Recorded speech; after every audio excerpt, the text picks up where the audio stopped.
Postgame is presented by Canva, the home for every brand. Alongside Ryan Wilson, Bryant McFadden joining us as well to offer his thoughts here on what was a very lopsided ball game, flipped in what felt like a single play, the pick six going the other way. But I think we have to start with the pressure on Daniel Jones. How critical can you even be of Jones' play in this moment as he played most of this game from his back? Joe, you mentioned the pick six by Devin Witherspoon, and I think it's fair to say that at that point in the game in the second half, if you told me that Daniel Jones was punch struck from taking all those hits, you could excuse the poor decision to make that throw. At the end of the day, the buck stops with the quarterback, especially a franchise quarterback who just signed a huge deal.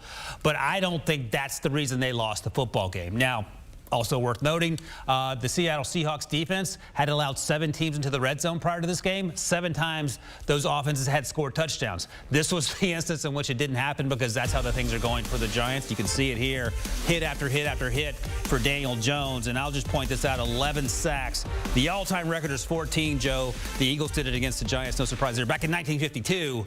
But 11 probably felt like 14 and then some if you're Daniel Jones. Yeah, Daniel Jones probably will get into the ice tub tonight. I don't think he's going to wait until tomorrow to get to the facility. He might do it right there in MetLife Stadium. Daniel Jones, I mean, when Geno Smith went out with the injury in the first half, it felt like the Giants were playing with their backup quarterback and the Seahawks were playing with their starting quarterback because Drew Lock came in and looked pretty good. Now, to your point, Ryan, yes, Daniel Jones probably was seeing Casper in the friendly ghost because he was getting hit so much. But at some point in time, to who much is given, much is expected. You got to still find a way to try to get something done, some type of positive production. You have to find a way to get something done. And the most, I guess for me, the one thing that I really don't like about Daniel Jones, I don't see him getting guys fired up on the sideline. I've yet to see Daniel Jones open his mouth on the sideline, rallying the troops, talking to the offensive line, like, yo, I know we're short-handed, but come on, let's one play at a time, guys, one play at a time. That can go a long way. It might look like it doesn't mean a lot when you're watching from the living room or the bedroom, but in the heat of the moment, that can go a long way. And my franchise quarterback, who is being paid like a franchise quarterback, you cannot be silent, especially when you're getting beat up for 4 quarters. Find a way to get things going, and sometimes just being more verbal can help that, to say the least. 45 dropbacks. He was affected hit on 25 of them, including all those sacks and other quarterback hits. We're looking at record numbers of sacks, or butting our head on it at least. Usually an offensive line that can't pass block can somewhat effectively run block. One that can't run block can somewhat effectively pass block. B-Mac, when it's going the way it's going right now, the way it is for this New York Giants offensive line, what do you do offensively? Because we also have to contextualize this. This was a bottom 4 defense in the NFL coming into this game in the Seattle Seahawks. Where do you start finding productivity when it's going like this? Well, you remember during the pregame show, I said the Giants, they lack talent. And when you lack talent, you cannot strategically beat the opposing team you're going against because, number one, they have more talent and they probably have more confidence. But what we saw in tonight's matchup, the few moments where the Giants had some success in moving the football, they were utilizing tempo. And I love seeing teams utilize tempo when they're not good enough to huddle up and beat the opposing defense. Because one thing about tempo, when I played for the Pittsburgh Steelers, teams had more success going tempo than huddling up against us because sometimes we weren't prepared to go. We're trying to ramble to get lined up, get the call. They're coming to line of scrimmage. You can't really dissect the formation, and now they're going fast. And for the Giants, that probably would have been the only thing, Joe, that could warrant some type of success, just trying to catch the Seahawks slipping when they're not prepared to take advantage of those said opportunities. Because huddling up for the Giants, right now, they huddle up, they won't be able to beat Rutgers.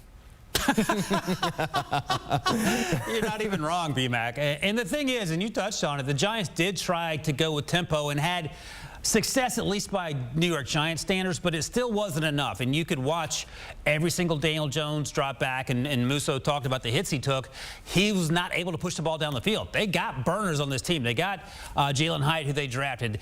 They have guys that Darren Waller was invisible. He was used as an offensive tackle effectively, not a very good one. And the problem is when your offensive line is in the shape that it's in because of injuries and inconsistencies, and your quarterback is taking hit after hit, to quote Sam Darnold, you start to see ghost. Now, look, you can say, look, injuries have plagued this team. Look on the other side of the field. The Seahawks offensive line has been beset by injuries. Didn't matter to Geno Smith. Didn't matter to Drew Lock. And I think at the end of the day, you can make all the excuses you want, but as the old saying goes, those guys get paid too. And it just felt like, I don't want to say the Giants gave up, but we put a lot of effort and energy in talking about what's wrong with the Denver Broncos, what's wrong with the Chicago Bears.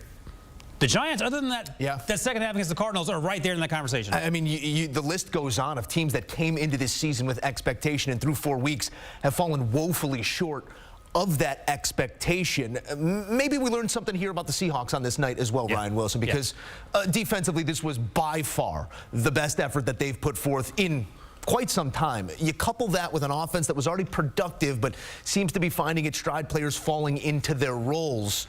We're starting to look like a team that's rounding into playoff form. I know it's still very early, but what they were a year ago and what they can be this year, did that get a boost in any way here in this 60 minutes of football?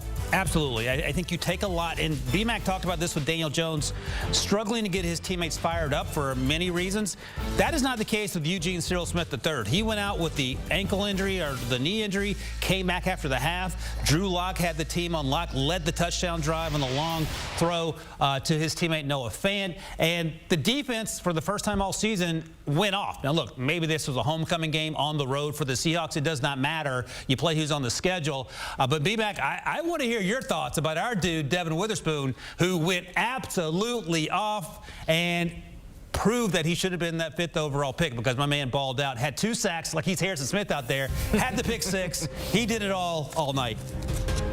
Witherspoon basically showed why every team that was in the top 10 of the NFL draft a year ago had him as the #1 player. Well, I won't say every team because, of course, the Carolina Panthers and the Houston Texans, they had other players that were considered the best overall. But when you factor in some of the other teams that were in the top 10, a lot of these teams had Witherspoon as the #1 player on the board. And he showcased that skill set tonight. And I'll tell you this much, if you look at the first few ball games for the Seahawks, Witherspoon was not the nickel back. He was mostly lining up outside as an outside corner.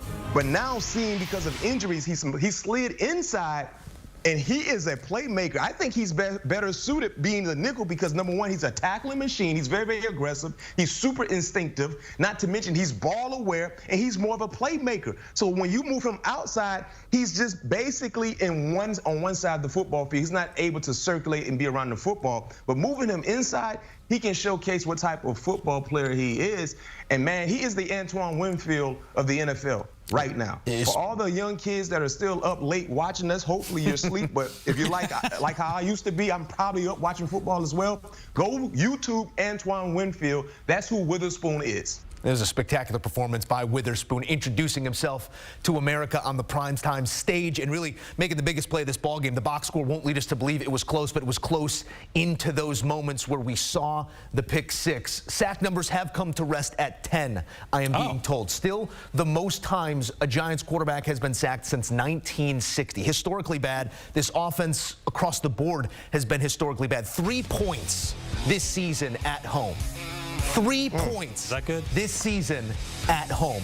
Unbelievable the amount of inefficiency we are seeing from the New York Giants. When we position this against the quarterback's contract, against the expectation coming into this season, and against the effort they put forth or lack thereof here in primetime, where does New York go from here? I mean, you have the head coach, Ryan, and I know it's hard to talk about after you see something like that, but this seems like a coach and a team that was lauded for their coaching and their preparation a year ago. They had 11 days to get ready for this one, and this is what they bring to the table. How do you bounce back?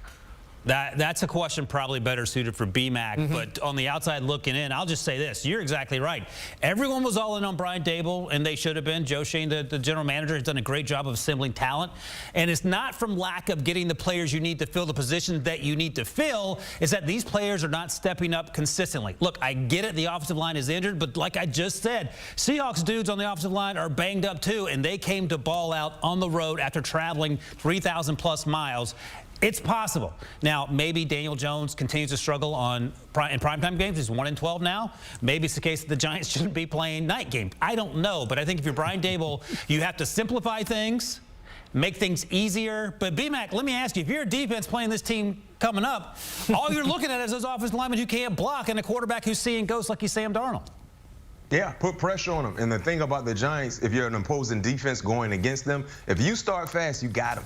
You got them. And that's what we saw with Seattle. Right now, because of the injuries and because of the lack of talent, the confidence for the Giants is already at the bare minimum. But if they get off to a slow start and the other teams start hunting, they have no confidence. So the best answer to answers Joe million-dollar question, try to get healthy, get your best lineman back in the fold in Thomas, get Saquon Barkley back. That could help out the offense a lot more than what we've seen.